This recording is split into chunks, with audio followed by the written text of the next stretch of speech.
I spent a lot of time on making sure that we build you up as a strong, effective, emerging leader. So we know that there are driving metrics and there are outcome metrics. Trust is the indicator. We're still not done, because what builds the trust? If all I'm doing is perform, but it's not safe, there's not grace, there's not a challenge. I use all of the time that high performance is the function between your technical skill and behavior. At the leadership level, a person has to be trustable.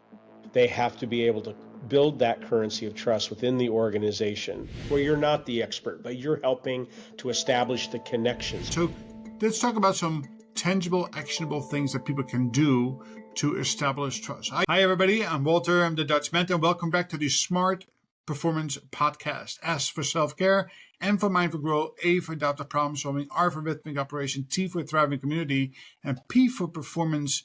And today, I'm really pleased to be here with Mark, and we're going to dive into the topic of performance. At the end of the day, and I spent a lot of time on making sure that we build you up as a strong, effective, emerging leader, we are going to be measured by our performance. So the topic of today, and again, the goal is to have short storytelling and actionable takeaways. So stick with us for the next 15, 20 minutes. I promise it will be worth it to you. Mark, welcome to the show, and tell us a little bit about yourself. I have been in a career much like your own, and I think maybe we both have these beautiful bald heads to show our good work with clients for across several decades. And I spend a lot of time with the executives and the boards of organizations where, in particular, there's business continuity and succession that's involved. And that tends to be some of the most complicated, complex, interesting, value, risk times in organizational life, and kind of at the peak. I don't mean like the middle point. I mean like the final ascent in an executive's career. Yeah. So I think that it is the legacy that you leave behind is really your legacy, right? It's not and what you do with that while you're working. And that's something that people think this is only the responsibility of the top of the organization. But I disagree with that. Once you step out of doing into leading, it becomes your responsibility to not only find talent, but to nurture that talent, to build that succession plan. And again, it's once you leave a role, and if the house of cards collapses, that's on you, right? And that becomes part of your legacy. When you leave and the company thrives, even if it takes a left or right-hand turn, it is something that the people will look back upon, and you were a good steward of the organization. Taking that responsibility on all levels of organization is important. So that leads me to the conversation around performance metrics. So we know that there are driving metrics and there are outcome metrics. And interesting enough, I've seen it all too often that we go to these mandatory meetings on a monthly basis and we sit around the table and we all nod our heads about outcome metrics. You know, I call that the 100 percentile club. I really call it bullshit, to be honest with you. It is too late after the fact and often made up, right, to make us look good, to feed our egos, but not really feeding our customers and clients. So tell us a little bit from your experience when we talk about performance metrics, outcomes. What is how do we look at drivers? How do we talk to emerging leaders, and how to really wrap their heads around it on the importance of measure our performance? Yeah, well, I like the way you led into it by describing what the final outcome measure is, which is there a continuing organization, a continuing department, a continuing team that are rising in the wake of your leadership? That's a lagging indicator. It's kind of the biggest one, the final one. And anything that we drill down to from there to say what precedes that, what leads to that, is where we start to get to the real measures that are happening in real time. And to your point, when we're in our meetings, we're often dealing with lagging indicators. They're often manipulated. Over and over again, Walter, I'm seeing, particularly in the U.S. economy, executives who manipulate the reports or manipulate some of their decisions in order to get their comp structures and their bonus structures, which may or may not even be in accord with the mission of the organization and its outcome. So there's a lot of selfishness that's involved, and it mucks it up in the middle. So you're not getting accurate lagging indicators, and you're not even really drilling down to the leading indicators because everyone's self-interested. So when you start to really dig down, You have to go usually 3 or 4 more levels down to get to what precedes something, that build towards something, to get to the true performance leading indications that you're doing the right things. And a big danger here is once we've done 3 or 4 levels, we think we've gone far enough. We got down to the sediment underneath the dirt, underneath the building. So therefore we've gone far enough. And it's usually 1 or 2 layers yet before you get to the leading indicator. What's the thing? And one of the biggest ones is trust. Does a person trust their team? Do they trust their supervisor? Do they trust the company? And how widespread is that across the organization? When you have trust, people will bring themselves to the work of the organization. They'll sacrifice some things. They'll bring ideas. They will innovate. They won't just self-protect. They'll take risk because it's safe to do so. Well, if we say, okay, trust is the indicator, we're still not done, because what builds the trust? What are the behaviors that has people dealing with the trust economy in order to create the business economy? Well, that comes down to those softer things like, am I showing up? Am I honest? Am I trustworthy? Am I doing my part? Am I listening? And so I'll use 2 words that I find really interesting here for this. One is provocation, and the other is assurance. We need to have both of those. So if I'm a leader and I'm measuring, how am I doing? Am I pushing people while also providing the assurance and the safety to do both? If I'm doing one and not the other, doesn't count. If I'm doing assurance and I'm just being all nicey and I'm not pushing people, we're not going to perform. If all I'm doing is perform, but it's not safe, there's not grace, there's not a challenge, and in the middle of that, then all I'm doing is being mean and demanding of people where their performance is going to only reach the bottom threshold and not exceed it. They're not going to bring themselves. So when I start looking at, for me, how do I do that? Now I'm getting to the leading indicators. I am asking myself, am I doing what I need to do to build that trust currency? I hope that's going down the subject you were interested in, Walter. 100%. I take it down to a very simple equation I use all of the time, that high performance is the function between your technical skill and behavior. And when you go down that 5 whys or looking at root causes, is too often in organizations we see that people retrain for technical skills. But the outcome still is the same because they don't address the human behaviors that go along with it. So, talking about that, what is so difficult about humans to adopt to new practices that leads to new outcomes, from your experience?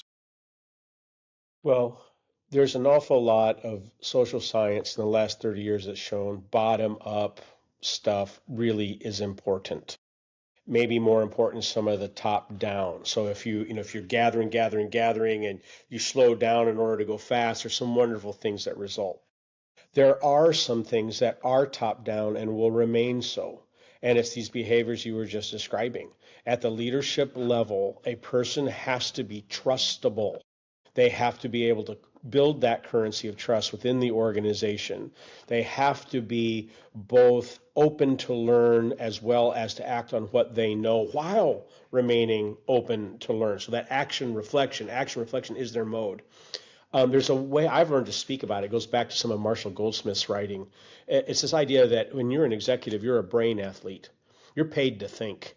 You're paid to take care of yourself and your brain in order to be able to do complex problem solving, which draws on the ideas of people who are in their domains and are experts in their domains where you're not the expert, but you're helping to establish the connections and you're facilitating the interaction, and you're walking around because you've got time built in to actually have your head up and observe instead of be down slaving away at emails and then meeting after meeting after meeting after meeting where you can't possibly see those connections. So that starting whatever leadership role you're in, starting there and bringing that to your team and those you're working with puts you in that position where you're in the mix. You're not abdicating power, but you're using it in order to raise everybody else's acumen together, individually and as well as collectively.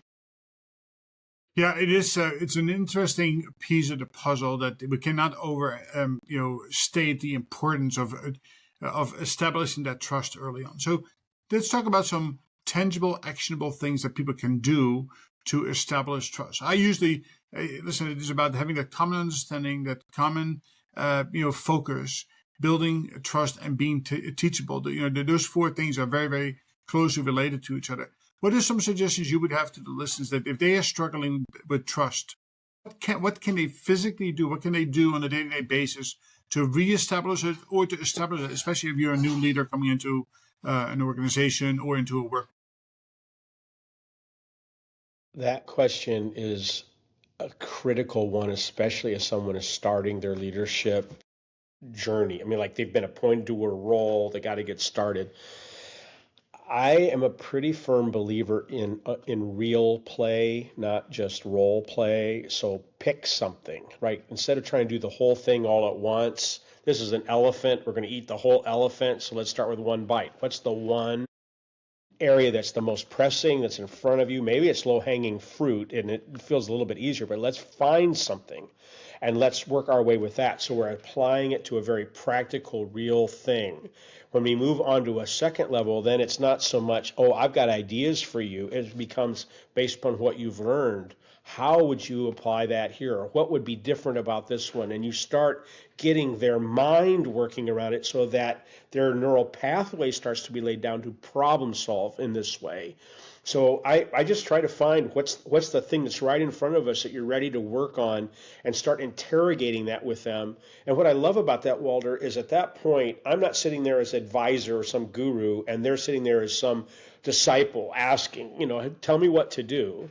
But we end up side by side looking at the opportunity that's in front of them or the problem that they've got to solve. And so now we're cogitating together. They're listening to the problem alongside my listening to it. And now we're a meeting of the minds as opposed to my mind somehow as an advisor is supposed to have the answer.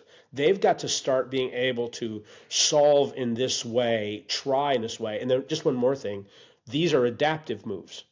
They're not usually do this first and then second thing will happen. It's usually do this first, maybe the second thing will happen, maybe you'll learn something, maybe you'll adjust. So we start entering into the conversation that way. And I'm trying to keep it practical here just by saying pick something. Let's take a very tangible, real thing. Let's dig into that and start building trust there, defining what trust would look like, how you would recognize it, what behaviors would lead to that. And then you can start to build from there. Excellent, very good. So sadly, too many emerging leaders, people who go from high-performing doers, are now put into these roles of leadership and are not given the proper guidance, mentorship, coaching to become highly effective leaders and really starting this new operating system of leadership. Too many of them continue to do, and that creates mistrust. And worst case scenario, some people become these horrible micromanagers. So once that is established, I call these could be career killers, right? It's very difficult to go beyond that. But let's say, just like an alcoholic, they got a couple of warnings and things are not quite working, and they're starting to hit rock bottom.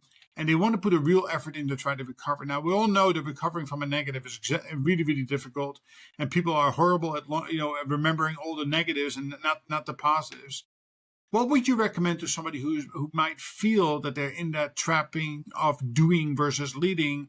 How can they recover from that? How can they start going back? And it leads a little bit to what you already said, but I want to expand upon it a little bit of some of the things that they can do.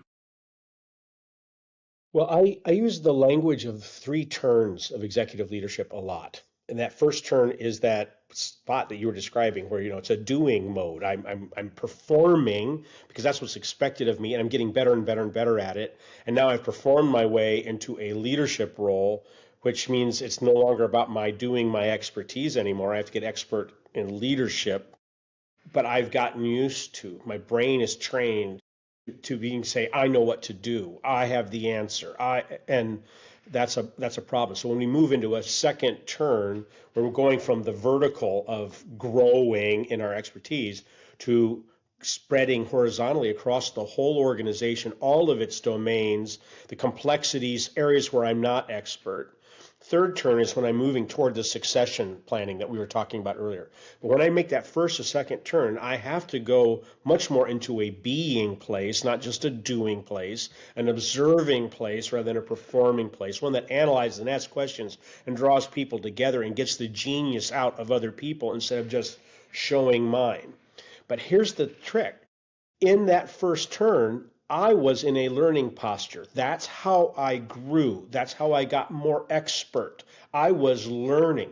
And it's a real big mystery as to why I shut off the learning in order to keep performing in that second turn. What we want to continue is the learning. So one of the things that's very practical is what's the learning arc as a leader? If we're going to promote someone, then what's their learning arc? What is the set of skills that their job is going to require that they don't have yet, can't have yet because they've not had the experience? What are the ones that they actually want for themselves? Because if they see themselves in it and their own aspirations in it alongside the companies, you're much more likely to see this thing through. But as we develop that learning arc, the point is, as you were saying, many people come into those roles. There's no learning arc. There's no pressure to develop one. They're expected to know their stuff already. So now if I'm really a leader and I see that I'm not going to get that help, I'm going to have to advocate for myself. But this is a different advocacy. It's not the, let me show you what I can do. It is the, in order to do this well, I need to learn. If you're not going to help me, I'm going to have to help myself. I'm going to do the night school thing again. I'm going to do this extra reading on weekends. I'm going to hire myself a mentor if my business isn't going to do it. Then the big question comes, well, that's what's happening. Is this the place for me long term? Because I'm seeing things that this company's not seeing, and others who are looking for my kind of talent are going to begin to observe that, and they're going to start to recruit me away from the organization. Yeah, interesting. There was a McKinsey study done, I think it was 2021, that asked that question about development of the doer into a leadership role. Interesting enough that 95% of executives said, we're on board, that we need to do this. Sadly, only 5% took meaningful action on that. And that's one of the reasons that I do what I do today. I developed the S.M.A.R.T Performance app, which, by the way, is now available in the App Store as of January 1st, to help people across that valley of despair. To go from doing to leading, and really need to look at leadership as a new operating system or a new profession, right? And once they really wrap their head around it, and before they hit rock bottom, or before they establish that those strong negatives of a poor communicator, poor listener, somebody who is very direct or authoritarian, because to overcome those is very difficult. I want to bring it back real quick as we finish the last 3 minutes of the show to metrics, because all these behaviors you just talked about, all these things about leading and lagging, driving and outcome metrics, to drive safety, quality, cost, transformation, and growth, because that's the outcome expectation of any organization. I don't care if it's a shareholder in a corporation or a board member or a community. Taking that into account, what is the leader to do on a day-to-day basis, and why is measurement so very important? Well, I'm going to add one other measurement that I think is important, and that's scope. So if I'm doing, setting down, here are the 2 things I need to work on, well, then the scope has to be adequate to the task.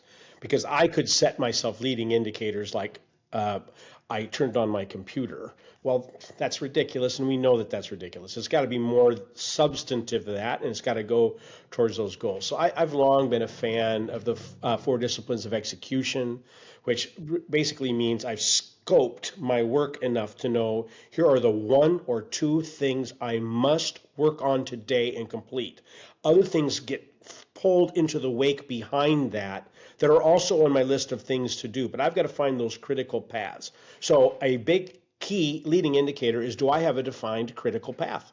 That takes cogitation, that takes thinking, that takes work. I can't do it by myself. I have to be able to do that with a team. If we don't devote ourselves to that, we will work harder and harder and harder, but we'll be like a sprinter whose arms are, flailing, and they're taking up more surface area, and they actually run more slowly, trying to run so much more quickly. And we can do that organizationally if we don't get down to what's the critical path as we've defined it from here to there. What is the work that needs to be done today in order to get us there? When those things are in place, then I can start to track. Did we say we would do what we did today? Otherwise, we're guessing.